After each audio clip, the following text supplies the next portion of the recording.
국민의힘이 폭풍 속으로 들어가고 있다. 조선일보가 그렇게 표현했더라고요. 지난 5월 10일 그때 이제 후보 교체에 홀로 반대했었다라는 그 명분을 얻고 지금 김용태 비대위원장이 대선 후보 교체 파동을 당무감사하겠다라고 했고 철저한 진상규명으로 책임을 묻겠다라는 말도 했습니다. 철저한 진상규명, 책임을 묻겠다. 이거는 이재명 대통령이 취임사에서 내란 세력이 했던 말을 떠올리게 하는 그런 비슷한 표현이긴 합니다만 제가 쓸데없이 깊은 데까지 견줘봐서 죄송합니다. 아무튼 그렇게 말을 했습니다. 그런데 친윤계 구주류 의원들은 이게 선전포고 아니냐 이렇게 지금 반발을 하고 있다고 그래요. 그 오늘 지금 이 시각 현재 진행되고 있는 상황이다. 저희는 그렇게 듣고 있습니다만 윤 대변인께요. 네. 지금 어떻습니까? 일단 저희 당에 뭐 한 100명 남짓한 의원분들이 이제 중지를 모아서 2시부터 의총을 하고 있는데요. 네. 잊지 말아야 될 것은 저희 당이 지금 이렇게 수세에 몰린 이유 네. 그것이 잘못된 걸 바로잡지 않고 덮으려고 했던 것 때문에 이런 것이다. 이것만 기억하셨으면 좋겠습니다. 네. 대선 졌고 여러 가지 상황이 안 좋은데 이 상황에서 우리끼리 뭉쳐야지 이렇게 힘든데 서로 싸우고 그러면 되느냐라는 네. 말도 일견일리 있으나 네. 그 전에 해야 될 걸 안 하고 그냥 묻어버리고 가는 것은 나중에 더 큰 화근이 될 것이다. 그래서 표현은 좀 세지만 김용태 비대위원장이 대선 후보 교체 당시에 있었던 불합리한 일들에 대해서 밝혀야 한다고 발언한 것은 저는 환영합니다. 그걸 밝혀서 어떤 정치 세력을 뭐 억압한다든지 뭐 그렇게까지 가는 것을 저는 환영하는 건 아니에요. 그런데 뭐를 잘못했고 그래서 무엇을 앞으로는 해서는 안 되는 것이고 그걸 통해서 우리가 앞으로 어떻게 나가야 되고 이 정도까지는 나와줘야 그래도 여당을 여러 번 했었던 당의 본 모습이라고 봐야지. 네. 야 그건 그냥 그때 상황이 있었고 그럴 수밖에 없었고 하다 보니까 시간이 없어서 모두 잔돈이 할 수밖에 없었고 이렇게 가서는 어떤 발전도 기대할 수 없다고 생각합니다. 심기일전 똘똘 뭉쳐서 잘해보자 했다가 계속 선거 졌다. 그게 지금 한두 번이 아니다. 이렇게 보시는 거군요. 아니 계속 뭉치자만 했잖아요. 우리가 뭉쳐서 50%가 넘을 상황이면은 저는 그 말씀이 옳다고 봅니다만은 여러 번 증명됐습니다. 우리는 우리끼리 지금 우리라고 말할 수 있는 분들을 다 긁어 모았을 때 대한민국 유권자 4,500만의 절반이 되지 않아요. 그거를 자꾸만 잊고 있습니다. 야, 내 주변엔 다 국민의힘인데 내 주변은 다 김문수인데 내 주변은 민주당 싫어하고 이재명 싫어하는데 이거의 결과가 왜 이러냐. 그래서 나온 게 결국 부정선거 아니에요. 이 논리를 깨줘야 됩니다. 과감하게. 자, 그러면 지금 저희가 나누고 있는 얘기를 한 발짝 더 직접적으로 들어가 보겠습니다. 결국은 당무감사라고 하는 것은 호응에다 하는 것 대고 하는 게 아니고 사람을 조사하는 거잖아요. 네. 그러면 권영세, 권성동 이 두 사람이 제일 먼저 떠오르거든요. 그렇죠. 두 사람 조사하는 겁니까? 당신들은 4월 말 5월 초 뭐 아무튼 대선 경선 과정에서 무슨 일을 어떻게 했느냐를 이제 꼬치꼬치 묻게 되는 거거든요. 근데 이 당무감사라는 게 예. 사람 불러다가 이랬고 저랬고 뭐 하는 그런 기능이 아니고 윤리위원회에서 하는 결국은 이제 나오고 당무감사라는 게 주로 각 당협들이 일을 제대로 하느냐 예. 보던 거를 주로 하던 부서란 말이에요. 예. 그래서 무슨 검찰처럼 사람을 불러다가 아, 그렇군요. 막 자료 수집하고 뭐 영장 받아가지고 막 압수수색하고 이럴 수는 없죠. 그러면 김용태 비대위원장이 말하는 당무감사라는 뭘 어떻게 하겠다는 거예요? 선언적 의미라고 봅니다. 그날 있었던 일에 대해서는 무슨 압수수색 안 해도 뭐가 어떻게 진행됐는지 언론 보도만 봐도 알잖아요. 예. 그냥 제가 그냥 한다고 하더라도 저보고 네. 비대위에서는 무슨 근거로 0시에 5월 10날 0시에 비대위를 열어서 김문수 후보의 자격을 박탈했느냐. 거기서부터 이제 시작을 하겠죠. 그럼 물어야 될 거 아닙니까? 쌍권을 불러서 물어야 될 거 아니에요. 묻겠죠. 불러서 묻습니까? 찾아가서 묻습니까? 어쨌든 이거에 대해서는 네. 규명이 돼야 한다. 왜 2시 반에 공고를 냈고 재공고 그다음에 그 공고에서 접수받는 시간이 왜 새벽 3시에 새벽 4시 사이에 딱 1시간이었느냐. 그다음에 당원 투표로 한덕수 전 예비 후보와의 로에 어떤 후보 성립이 안 된 거. 근데 그걸 근거로 또 비대위에 그 영시의 결정을 다시 물은 거 이거는 어떤 절차에 의해서 한 거냐 이것만 해도 질문이 한 몇 개 나오잖아요. 여기에 답할 사람 몇 명이 있죠. 비대위원장 될 수 있고 원내대표 될 수 있고 사무총장 될 수 있고 그것을 또 실제 실행했다고 여겨지는 뭐 조정은 뭐 기획부총장도 될 수 있고 실무진도 될 수가 있고 왜 안 됩니까? 다 되죠. 그런데 감사라고 하는 것은 징계를 전제로 하는 거잖아요. 그 결과가 징계로 나타나야 되잖아요. 가령 뭐 주의, 경고, 견책, 뭐 일반 회사 같으면 감봉, 뭐 정직 그리고 이제 당에서는 제명까지도 이제 최후의 그 징계의 그 단계별로 그렇게 갈 수 있잖아요. 가장 센 징계는 그렇죠. 너는 우리 당에서 나가라. 예, 예를 들면 출당, 예, 제명, 네. 예. 아니면 뭐 탈당 권고, 그것도 탈당 똑같습니다. 권고, 네. 일주일 지나서 안 하면 그냥 제명이에요. 얼마 전에 윤석열 대통령에 대해서 하려고 했던 것처럼 네. 스스로 나가기 전에 말이죠. 예, 예, 네. 예. 그러면 권영세, 권성동 이 분들에 대해서도 그런 조치를 전제로 해서 지금 시작하겠다는 겁니까? 김용태 위원장한테 그런 파워가 있습니까? 그거에 대해서 지금 논의를 하고 있을 거예요. 김용태 비대위원장 임기가 언제냐. 네. 그거에 대해서 인정 안 하는 분들은 네. 6월 30일까지 하고 그냥 그만두세요라고 얘기하는 거고. 그렇죠? 그래서 아니면- 정치적 선언이라고 말씀하시는 예, 정책 선언. 예. 그러니까 그 이 자체로 의미가 있다는 거예요. 현직 비대위원장이 이 얘기를 한 겁니다. 명시적으로 이거 아. 문제 있었다. 예. 감사해야 된다. 네. 이건 남죠. 그럼 어떤 지도부가 들어오더라도 이거 그건 그냥 김용태 혼자 생각에 이렇게 넘어갈 수가 없을 겁니다. 그래서 의미가 있다는 거예요. 꼭 징계를 해야 되냐? 그건 다른 문제인데 네. 이것이 문제가 있었고 이렇게 앞으로 해서는 안 되고 그래서 이걸 바탕으로 우리는 어떻게 가야 한다. 이것만 밝혀져도 저는 큰 발전이라고 보거든요. 뭐 누구 제명하는 게 당 발전에 뭐 그렇게 도움이 되겠어요. 또 싸우겠죠. 제명을 한 해 만에 가지고 얼마나 싸우겠어요. 그러니까 그거는 다른 얘기고 그건 윤리위에서 판단할 얘기고 우리가 이게 잘못됐다고 최소한 느끼고 있고 그래서 앞으로는 절대 이걸 안 할 거라고 맹세를 하고 그래서 그 바탕하에서 우리는 이쪽 방향으로 어느 쪽으로 가야 되겠다는 그런 것만 정립이 돼도 엄청난 수확이라고 생각해요. 그런데 권영세 전 비대위원장은 당장 크게 화가 나신 것 같더라고요. 김용태가 나한테 이럴 줄은 뭐 이런 생각을 하셨는지는 몰라도 그는- 그래서 뭐 중립성을 의심케 한다라면서 바로 반응을 그건 내놓으셨더라고요. 개인끼리 푸시고 저는 관심 없습니다. 당사자가 그런 반응 보이는 건 당연한 거예요. 네. 취재 안 하고 쓰라고 그래도 쓰겠어요. 저 같아도. 네. 그건 의미가 없는 얘기입니다. 네. 이미 그런 행위를 하셨잖아요. 네. 그걸 당이라고 하는 이 의사의 총합체가 어떻게 판단하느냐. 그런데 현직 비대위원장이 거기에 대해서 이렇게 문제의식을 갖고 있다는 것 그거만한 의미가 없다. 지금 이 순간. 대단히 진일보한 행보라고 저는 생각합니다. 자, 그래서 후보 교체의 그 파동에 사실 두 당사자는 김문수와 한덕수예요. 네. 그리고 두 사람은 지금 다 당원입니다. 네. 김문수는 원래 당원이었고 한덕수는 나중에 입당을 했고 뭐 김문수 또 후보 원래 당원은 아니었죠. 입당한 지 얼마 안 됐어요. 얼마 안 됐습니다만 탈당했다는 소식을 못 들었으므로 두 분 다 책임 당원이라고 네. 볼 수 있겠죠. 네. 책임 당원의 자격을 가지려고 노력하겠죠. 연수를 한번 받아야 되거든요. 아, 그렇습니까? 자, 그러면은 김문수, 한덕수 두 분도 조사를 해야 될 거 아닙니까? 당원이니까. 당무감사 때. 한덕수 전 후보에 대해서 얘기하는 것보다 예. 아마 김문수 후보에 대해서 좀 물어볼 게 있겠죠. 네. 단일화한다고 계속 얘기하고 경선 과정에서 네.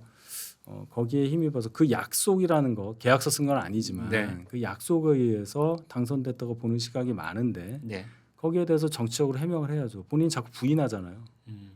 그리고 지금도 내가 언제 단일화 안 한다고 했었냐라고 나온단 말입니다. 네. 근데 우리는 사실관계 다 알고 있으니까 거기에 대해서는 또 조사 필요성이 있다고 봐요. 조사라기보다는 짚고 넘어가야 되겠죠. 4월 27일자 파이낸셜 타임스하고 인터뷰에서 김문수 후보가 뭐라고 했냐면 5월 10일 이전까지 단일화를 하겠다라는 말을 명시적으로 밝혔대요. 네. 그건 이제 언론 인터뷰인데 이것을 당과의 약속을 한 것이라고 봐야 되는지 여부는 저는 자신은 없습니다만 아무튼 이제 한덕수 후보 측에서도 또는 그 당시에 당 네. 지도부에서도 파이낸셜 타임스에서 밝힌 5월 10일이라는 말을 시한을 놓고 단일화하겠다는 것을 명시적으로 약속한 것이다. 이렇게들 받아들이고 있더라고요. 그렇겠죠. 이건 네. 어떻게 해결해야 됩니까? 그러니까 지금 말씀하신 것처럼 어디 뭐 합의각서 써놓고 거기다가 그건 도장 찍고 한 아니겠죠. 건 아니잖아요. 그러니까 거기에 대한 입장을 명확하게 들어야 돼요. 자, 파이낸셜 타임스랑 인터뷰했을 때 5월 10날, 그러니까 등록일이 11일 이틀이었잖아요. 네. 그러니까 등록하기 전에 뭐 김이든 한이든 네. 김덕수의 정체를 밝히겠다라고 한 것의 네. 의미가 뭐냐? 예. 근데 왜 안 하려고 자꾸 조건을 걸고 단일화 작업에 이렇게 성실하게 나오지 않았느냐? 이거는 네. 물어볼 수가 있죠. 한덕수 전 총리 입장에서는 본인이 속았다는 거 아닙니까? 네. 모든 게 다 된 줄 알고 와서 기탁금도 내고 총리도 중간에 그만두고 네. 광주 가서 이것도 하고 다 했는데 네.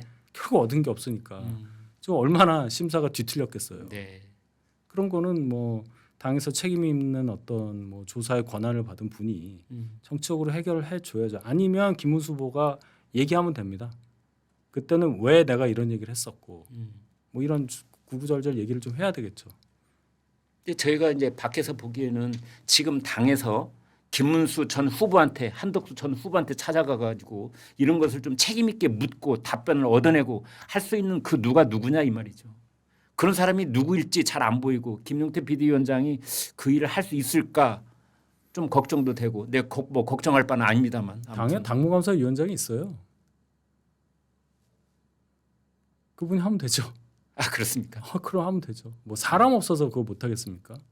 김문수 후보는 안 그래도 대외적인 활동을 많이 하시는 분인데 네. 만나기 쉬울 겁니다. 이런 날은 서초동 앞에 지나가다가 또 버스 안에서 사진 찍혀가지고 마을버스에서 이렇게 네 하시는 마을버스 손드는 거. 네. 이제 윤석열 대통령 살려내기 하는 그런 집회였는데 거기에 손을 흔드셔가지고 또 여기저기 짤이 돌아다니고 그러더군요. 그러니까 아직 영향력이 남아 있는 거니까. 네. 그러면은 거기에 근거한 책임감을 느끼시고 5월에 있었던 여러 가지 상황에 대해서 명확하게 밝히시는 것이 김문수 전 후보의 도리라고 저는 생각합니다. 알겠습니다. 그런데 지금 일각에서는 당시에 무소속이었던 한덕수 후보가 단일화를 믿고 출마를 한 그 배경에는 윤석열 전 대통령이 있고 그래서 윤석열 전 대통령이 작용을 해서 오세훈 서울시장도 출마를 중간에 사퇴해서 접고 뭐 이런 일들이 벌어졌기 때문에 당무감사를 하다 보면은 윤석열 전 대통령의 이름도 당연히 튀어나올 것이고 대통령 선거 경선 과정에 개입됐는지 여부에 대한 얘기도 나올 것이다. 뭐 나올 수도 있겠죠. 제가 판단할 때는 윤 대통령이 명시적으로 이거 이렇게 하고 저렇게 하고 그러셨을 것 같지는 않아요. 아, 그 네. 주변 분들이 예. 그러니까 용산 당시 용산 대통령실 주변 분들 입장에서는 그래도 윤 대통령과 생사고락을 같이 했던 분이 후보로 되는 것이 본인들한테 좋고 첫 번째. 네. 두 번째 생각을 해봤더니 한덕수라는 분이 가지고 있는 정치인스럽지 않은 경력이 오히려 경쟁력이 될 수 있겠다. 네. 뭐 경제 관련 경력이라든지 네. 뭐 미국과의 관계. 네. 이거 선거에 도움이 되겠다. 이렇게 판단했을 수가 있어요. 그건 자유 의지입니다. 그걸 갖고 뭐라고 하는 건 아니에요. 제가 문제 삼고 싶은 것은 문제 삼아야 한다고 느끼는 것은 근데 그런 것을 윤 대통령의 개입이라고 볼 수 있겠습니까? 여부 아니겠습니까? 아직 나온 게 없어서 제가 뭐라고 성모 말씀드릴 수가 의원님이라든지 윤모 의원님이라든지 그런 분들이 없어요. 그런 윤모가 많은데요. 어느 윤모를 말씀하시는지. 아니 앞에 계신 분은 아니 아니고요. 의원이니까. 네. 예. 아 그분이요. 네. 오선. 네. 네. 그분들이 열심히 그런 일을 했거든요. 방송에서도 하시고. 네. 예. 그거는 본인들의 판단일 수가 있으니까. 아, 그 당시에. 예. 네. 그걸 가지고 뭐 어떻게 문제 삼고 그거는 의미가 없어요. 그래서도 예. 안 되는데 제가 이제 이거에 문제가 있다라고 지적하는 지점은 네. 당의 후보가 있는데 5월 3일 이후를 얘기하는 겁니다. 예. 성립이 됐잖아요. 네. 후보가 나왔잖아요. 네. 그랬는데 밖에 있는 분을 들여오기 위한 목적으로 단일화 시도를 하면서 마치 밖에 있는 분의 대리인처럼 당원인 분이 국회의원이든 뭐든 이분과 소통을 하고 밖에 있는 분과 정치적 의사결정을 한 것은 해당행위다. 명백한 해당행위다. 그 관점에서 보는 거예요. 후보가 있는데. 네. 그럼 후보된 사람 입장에서 한번 보잔 말이에요. 내가 후보가 됐는데 밖에 있는 사람을 자꾸 데리고 와서 내 자리를 뺏게끔 하려는 시도를 하고 있다. 우리 회사 사람이. 그럼 어떻게 생각하겠습니까? 가령 1,500m 경주를 하는데 이재명 선수는 먼저 출발을 했는데 한 100m 앞에 있었죠. 네. 그런데 5월 3일부터 5월 10일까지 일주일 동안 그 먼저 100m 앞에 가 있는 선수를 따라잡기에도 버거운 그런 입장에서 그 일주일의 골든 타임을 낭비를 했다. 네. 뭐 이런 지금 반성들이 있잖아요. 예, 그 이거 낭비를 누가 했냐는 거예요. 누가 책임져야 됩니까? 그때 당시에 당 지도부죠. 그 누가 했겠어요. 압박했잖아요. 단일화하라고. 그래서 기호 2번 후보 이름이 누가 될지를 미정 상태로 놓고 인쇄도 못하고 버스에 버스도 랩핑도 못하고 페인트도 한덕수라는 못 칠하고. 예, 예. 그게 있는 상태로 예. 그렇게 미리 준비를 한 거 그 누가 준비했겠어요. 당 사무처가 지도부의 허락 없이 알아서 합니까? 절대 그렇지 않은데요. 김문수 후보 캠프 쪽에 있는 분들은 당시에 선거 운동복에 한덕수라는 이름을 이미 프린트해 가지고 돌렸다더라 뭐 이런 말도 있습니다. 그러니까 뭐 충분히 그럴 수가 있는 거죠. 왜냐하면 이름 없는 게 너무 많이 돌았어요. 그걸 입고 본인도 그걸 입고 갔고 뭐 안철수, 나경원, 뭐 한동훈 후보 저 대표 보고 자꾸 뭐 이름 없는 거 입었냐고 그러는데 안철수, 나경원 이런 분들 다 그거 입었어요. 그렇네요. 이름 없는 거. 네, 이름 그렇네요. 없는 걸 줬다니까요. 빨간 거 그거. 아휴, 다 지난 얘기 돌아봐 무엇하냐 싶기도 합니다만. 자, 여기서 이제 떠오르는 질문이 이겁니다. 박정아 그 친한계로 분류되고 있는 박정아 의원이 물론 한동훈 전 대표하고 뭐 교감 상태에서 이런 말을 했는지는 모르겠습니다만 아무튼 당무감사 소식에 한여름 소나기 같은 청량함을 느낀다라고 했어요. 어떻게 들으셨습니까? 이건 뭐 한동훈 대표랑 가까운 분들만 느끼는 게 아니라 그냥 저는 쇄신파라고 말하겠습니다. 아, 네. 예, 뭔가 당이 바뀌어야 한다고 느끼는 분들 입장에서는 비슷한 생각을 느꼈을 거예요. 네. 아무도 책임지지 않고 아무도 여기에 대해서 해명하려고 하지 않고 그냥 넘어가려고만 하지 않습니까? 지금 이 순간에도 네. 넘어가는 게 능사가 아니라는 거 너무 잘 알잖아요. 그냥 넘어간 결과가 뭡니까? 290만 표를 쳤어요. 그런데 말이죠. 이 저 김용태 비대위원장이 또 이런 말도 했어요. 9월에 전당대회를 하겠다. 네. 그런데 뭐 다 좋습니다. 또 오늘 뭐 여기 방송 시작이 직전에는 또 어떤 분은 뭐 12월 말쯤 하는 게 좋다 뭐 이런 말을 한 분도 있더라고요. 그런데 김재섭 의원이 그 얘기를 네. 했죠 오늘 라디오에서. 네. 그런데 아무튼 김용태 비대위원장이 9월 전당대회를 말할 수 있는 그런 자격과 권위가 있는 사람입니까? 예, 그 부분은 저도 약간 의문인데요. 네. 일단 김용태 비대위원장 임기가 6월 말이고 그렇죠. 그 말씀을 하실 거면 전국위원회에서 6개월 이내 시한을 정해서 한 번 더 임기를 연장하라는 허락을 받아야 돼요. 그렇죠. 예, 그거 받기 전에는 이건 좀 공허한 얘기가 될 수 있죠. 7월부터 비대위 누가 맡을지 모르는 일인데 지금. 그렇죠. 네. 예. 아니면 그 얘기는 지금 준비해서 9월에 딱 하도록 뭔가 준비를 마친다는 얘기인데 네. 3주 남은 동안은 뭘 할 수 있겠습니까? 자기가 하겠다는 겁니까? 그건 불가능하죠. 지금 비대위원도 없잖아요. 예, 그러니까 비대위원을 빨리 임명을 해서 전국위원회 또 허락을 받으면 비대위원회가 또 돌아갈 수가 있어요. 근데 비대위 새로운 비대위 구성은 왜 안 하는 겁니까? 아직 비대위 임기가 있잖아요. 지금 임기가. 아니 본인은 위원장이지만 다른 비대위원들은 사퇴를 했잖아요. 근데 행정적으로 처리가 안 됐다고 생각하더라고요. 그러니까 아직 그래요? 자리에는 있는 거죠. 그분들 아침마다 회의합니까? 모르겠습니다. 아니 이러니 예. 국민의힘을 한때 지지했던 또 예. 지금도 지지하고 계시는 예. 국민들은 예, 그냥 한숨만 나오고 혀만 차게 되는 거죠. 예, 제가 드릴 말씀이 없습니다. 비대위원장은 당 대표인데 네, 그분이 9월 전당대회를 하겠다 하는데 여기에 국민의힘에 계시는 분들조차 그 말에 별로 신빙성을 두고 있지 않으니 그러니까 당만 잘 되게 하겠다. 당 네. 전체를 보고 뭐라도 해야 되겠다고 생각하시는 분들은 네. 어떤 식으로라도 사태 해결을 위한 해결책을 내놓거나 네. 김용태 비대위원장의 생각에 어느 정도 동의할 부분이 있으면 동의를 하고 이렇게 나가야 되는데 반응이 없어요. 오늘 의총에서 지금 진행되고 있는데 무슨 얘기가 오갈지 아직은 모르지만 아마도 김용태 비대위원장 거취 문제만 가지고 엄청나게 다투고 있을 가능성이 커요. 지금 이 순간에도. 그렇네요. 네. 당신이 왜 지금 그 얘기를 하냐라고 하는 사람이 있고 음. 그 좀 얘기하면 안 되냐? 한 번 더 하면 안 되냐? 이거 가지고 싸울 수 있고 네. 고성이 오가고 음. 뭐 물병까지 날라들고 그러진 않겠지만 그 굉장히 험악한 분위기가 나올 수도 있어요. 자, 그래서 네. 이제 어찌 됐든 전당대회 쪽으로 의견이 모아지는 분위기는 뭐 한켠에서 느껴지고 있습니다. 예. 그냥 내년 뭐까지 뭐 비대위가 계속 갈 것 같지는 않고 이제 올 여름 아니면 초가을 뭐 어떤 비대위 전당대회 언제쯤 일는지 모르지만 이때 이제 그 당권 경쟁에 누가 어떤 얼굴이 나올 것인가.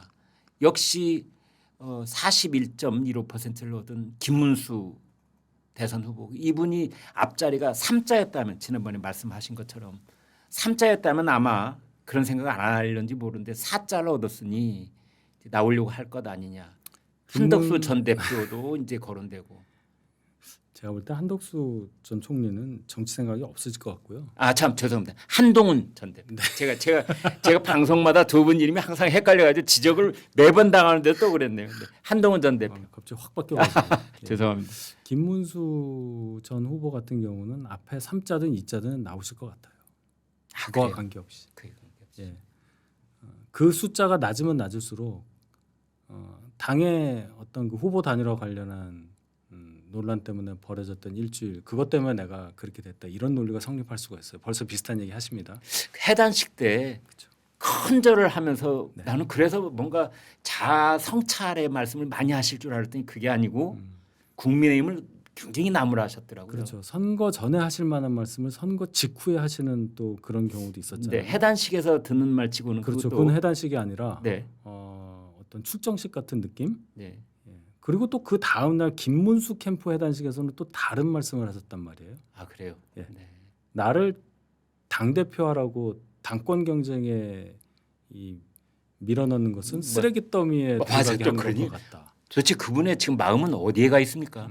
근데 쓰레기 더미라고 하신 걸 잘 보시면 본인이 쓰레기가 되는 거다라고 얘기한 게 아니에요. 그 쓰레기 아. 치우러 가라는 얘기로 전 들리기 때문에 내가 쓰레기 치우러 가겠다고 얼마든지 말 바꿀 수 있습니다. 그리고 그 측근이라고 하는 김재원 전 비서실장이 김문수 후보의 당권 도전은 국민의 뜻에 따라 얼마든지 바뀔 수 있다 그랬거든요. 아, 저는 99.5% 정도 김문수 전 후보는 당권 경쟁에 나선다고 봅니다. 네. 그러면은 한동훈 전 대표는요? 상황을 좀 봐야 되겠어요. 그 부분은 네. 지금 매번 전당대회마다 계속 나오는 셈이 돼요. 네. 그걸 피로할 겁니다. 그 이미지가 소모되는 부분도 있고 그런데 네. 뭐 당원들이 이제는 당을 바꿔야 될 시점인데 그렇다고 해서 뒷짐지는 게 맞느냐라는 요청이 막 거셀 경우에 네. 그럼 나올 수밖에 없는 당원이 부르면 나가야죠. 그렇죠. 뭐 네. 그런 여러 가지 상황을 봐야 되겠어요. 다만 김문수 후보 무조건 나올 것 같고요. 저는 네. 이미 이제 민심의 명령에 따라 간다고 분명히 말씀을 하실 거고 네. 또 구친윤, 구친윤과 신친윤이 저는 나뉜다고 봐요. 구친유는 쌍권, 예, 쌍권의 오선윤, 예. 뭐 강원 권성동, 이철규 뭐 이런 분, 예, 이철규. 예, 그런 분들이 미는 분이 있기가 애매하죠 지금은 정치적으로. 네. 예. 근데 신친윤이라고 하면 뭐 나경원, 음. 뭐 안철수, 뭐 이런 또 분들이 계시잖아요. 윤상현은 어디로 갑니까? 아까 오선윤이라고, 아, 네. 구친윤이라고 제가 구친. 말씀을 제 기준은 그래요. 네. 그러니까 이제 그런 상황으로 나뉘어 있어서 그쪽에서 한 분이 나올 가능성이 있다. 네. 그래서 범친윤들의 지지를 기대하고 나올 수 있는 여지가 안철수 의원은 그걸 기대하고 있지 않을까 하는 생각이 들어요. 권성동 전 원내대표는 뭐 의지를 한번 밝혔다 이런 소식도 있었습니다. 당권 도전에. 개인의 자유의지니까요. 예. 거기에 대해서는 제가 따로 말씀드리지 않는 게 맞겠습니다. 자, 그러면 안철수, 뭐 권성동 그건 이제 일단 이제 우리 윤 대변인께서는 일단 생각을 안 하시고 있던 후보군에 있는 거고 한동훈, 김문수 일단은 유력하게 거론할 수 있는 분들 가능성이 있죠. 예. 그렇게 권성동에도 가능성이 충분히 권성동 있어요. 본인 있고. 의지가 많다고 저는 들었거든요. 예, 그러면 그렇게 네 분. 뭐 예. 그리고 항상 나오시는 분도 계시고 나경원 의원도. 아니, 나경원 왜 의원은 근데 웃으세요? 원내대표 나간다면서요. 그러니까 뭐든지 나가시잖아요. 그러니까 예측을 못 하겠다고요. 네. 가능성. 네, 네. 네. 그리고 당 대표가 되면 내년 지방선거 때 공천권을 이제 행사할 수 있는 거군요. 이게 공천권이 중요한 게 아니라 이겨야 되는 책임감이 있는 거예요. 자꾸 이제 공천권을 얘기를 하는데요. 물론 공천권이라기보다는 공천 시스템에 좀 영향력을 행사할 수 있다 이렇게 볼 수는 정확하게는 있겠는데 그런 거죠. 네. 그거보다는 더 큰 책임감이 엄청나게 한 10,000배는 더 무거운 책임감을 갖고 뛰어야 하는 당대표라 또 이재명 대통령 체제에서 처음 치른 전국 선거이기 때문에 그 부담감까지 감당할 자신이 있는 분이 나와야 되겠죠. 김용태 비대위원장이 한 말 중에 하나만 더 여쭤보도록 하겠습니다. 대통령 탄핵 반대 당론을 무효화하겠다라고 얘기를 했어요. 이건 어떤 의미가 있나요? 그거는 이제 탄핵이라는 사안을 두고 네. 박근혜 전 대통령 1차 탄핵 때도 그거 극복하는데 너무 오래 걸렸지 않습니까? 네. 이제 윤 대통령 관련해서 또 이게 불거졌는데 네. 이거 계속 또 이거 가지고 누가 옳으네 마네 얘기할 가능성이 많잖아요. 지금 이 시간에도 어쩌면 그렇죠. 일부 그런 의견이 나왔을 가능성도 그렇죠. 있는데요. 윤 대통령은 어쩔 수 없이 개헌을 한 건데 음. 거기에 의해서 당한 탄핵에 대해서 어떻게 찬성을 하느냐 네. 아니면 한쪽은 그렇다고 해도 개헌을 하면 어떡하느냐 뭐 이거 가지고 싸우는 거 아니에요. 네.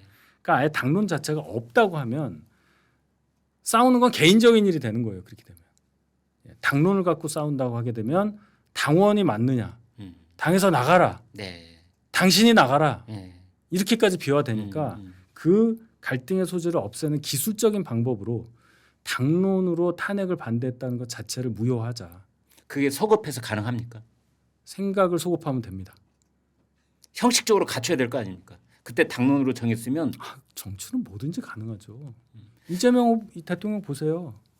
법안도 지우는데요. 그러니까 탄핵 반대 당론을 무효한다고 그래서 탄핵을 우리가 찬성했어야 된다. 그 이쪽으로 의미는 아니죠. 그거는 의미는 그 아닌 의미는 거죠. 아니죠. 아무튼 당은 판단을 안 했었다 이렇게 그렇게 되는 거죠. 되면 네. 탄핵 의결에 들어가서 찬성표를 던진 의원들의 의사 표시는 당론에 위배된 게 아니라 자율 투표에 맡긴 결과다 이렇게 되는 거죠. 네. 예. 네. 굳이 얘기하자면 그렇게 뒤집을 수도 있는 거군요. 거기에 대한 옳고 그름에 대해서는 예. 뭐 당원과 국민이 지금부터 판단하시면 될 일인데 네. 그 정도 생각한 것은 저는 발상의 전환으로 따지고 볼 때 저는 굉장히 신박하다고 봅니다. 괜찮다고 본다는 뜻입니다. 네. 알겠습니다. 시청자 여러분 1시간 동안 어떻게 들으셨는지요? 지금 그래서 국민의힘 내부 사정에 잘 알고 계시는 윤희석 전 국민의힘 대변인께서 사실은 매우 객관적으로 그 어느 계파에도 소속되지 않는 그런 분석과 전망을 주셨습니다. 그렇지만 지금 저희 국민의힘을 지지했거나 지지하고 계시거나 또는 많은 관심을 가지고 계신 저희 시청자들께서는 지금 이 시간 국민의힘은 어디쯤 가고 있는지 궁금하실 겁니다. 한 말씀 마지막으로 부탁드립니다. 앞이 안 보이는 상황이라고 많은 분들이 보실 텐데 네. 지금보다 더 안 좋은 상황이 분명히 있었습니다. 예. 2016년 말 17년 초 17년 중반 그럴 때 있었거든요. 지난번 탄핵 때. 예. 그때보다는 지금이 그나마 낫다고 봅니다. 왜냐하면 이렇게 치열한 논쟁이 있으니까요. 네. 그땐 그런 논쟁도 없었어요. 맞아요. 예, 그런 차원에서 네. 본다면 네.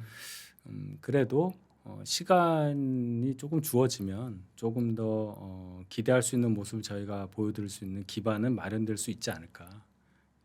더 노력하겠습니다.